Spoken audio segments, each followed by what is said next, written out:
आदरणीय अध्यक्ष, मुख्याध्यापक तथा सर्व माझे सहकारी बंधू आणि भगिनी आणि या विद्यालयाचे प्राण माझे लाडके विद्यार्थी व विद्यार्थी, आज या ठिकाणी निरोप समारंभ कार्यक्रम घेतला जात आहे.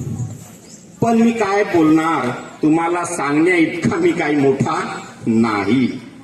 जे सांगायचं होतं ते वर्षभर कधीच सांगून झालं, पण आयोजकांनी मला या ठिकाणी 2 शब्द बोलण्याची संधी दिली, त्यामुळे मला काहीतरी तुम्हाला सांगावेच लागेल.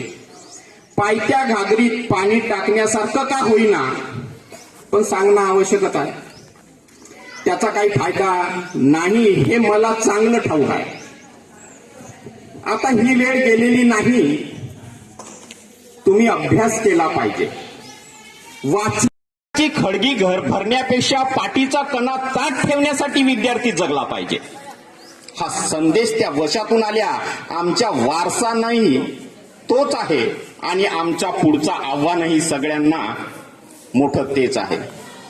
ज्या समाजाचा पाठीचा कणा झुकलेला नसतो त्या समाजाला भिकेचे डोहाळे कधीच लागत नाही, हा आमचा इतिहास आहे. आमची पोरं उभी करताना आम्हाला पहिल्यांदा 3 नियम लक्षात घ्यावे लागतील. 3 गोष्टी लक्षात ठेवा.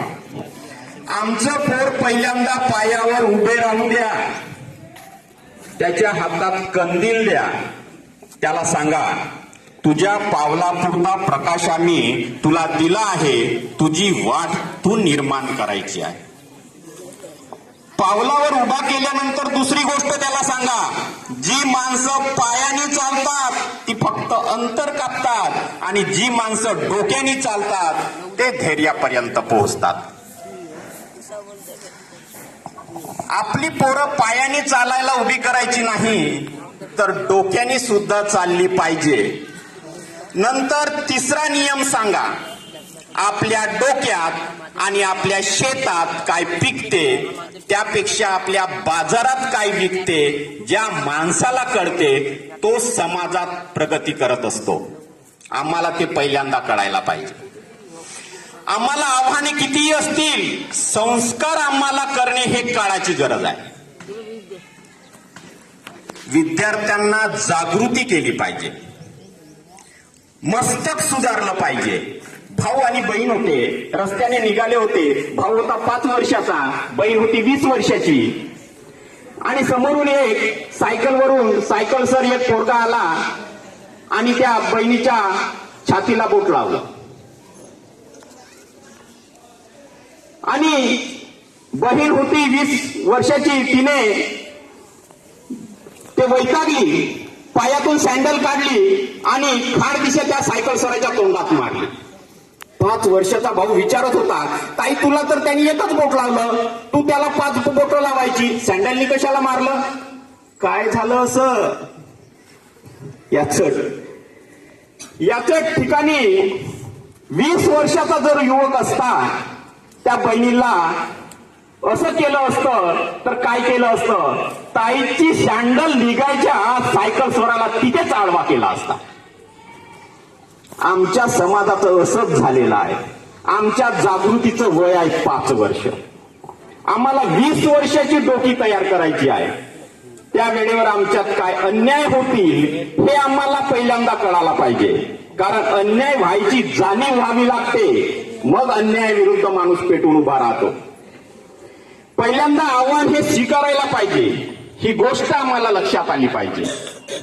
विद्यार्थी उभं करताना 2 गोष्टीवर उभा करताना जास्त बरं होईल.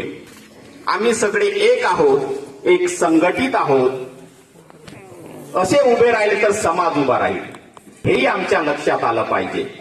माणसं जगतात कशी, उभे राहतात कशी याचं ज्वलंत उदाहरण आम्हा इतिहासाने दिलेलं आहे. याच काळावर पाऊल आपल्याला टाकता आलं पाहिजे. आम्ही फक्त जगतो आमच्यासाठी. आमचीच गाडी, आमचीच माळी आणि आमच्याच बायकोची गोलगोल साडी. याच्या पलीकडे आम्हाला काही बघावंसं वाटत नाही. जोपर्यंत आपण या समाजासाठी काही करत नाही तोपर्यंत शिक्षक म्हणून घेण्याचा काही अधिकार नाही. हे आम्हाला पहिल्यांदा लक्षात आलं पाहिजे. बराच वेळ बोलतो आहे, तुम्ही बराच वेळ ऐकत आहात. खरं बोललं तर बरं वाटत नाही आणि बरं बोललं तर खरं वाटत नाही. त्यामुळे खरबरवून विद्यार्थी कुरकुर करण्याची दाट शक्यता असते.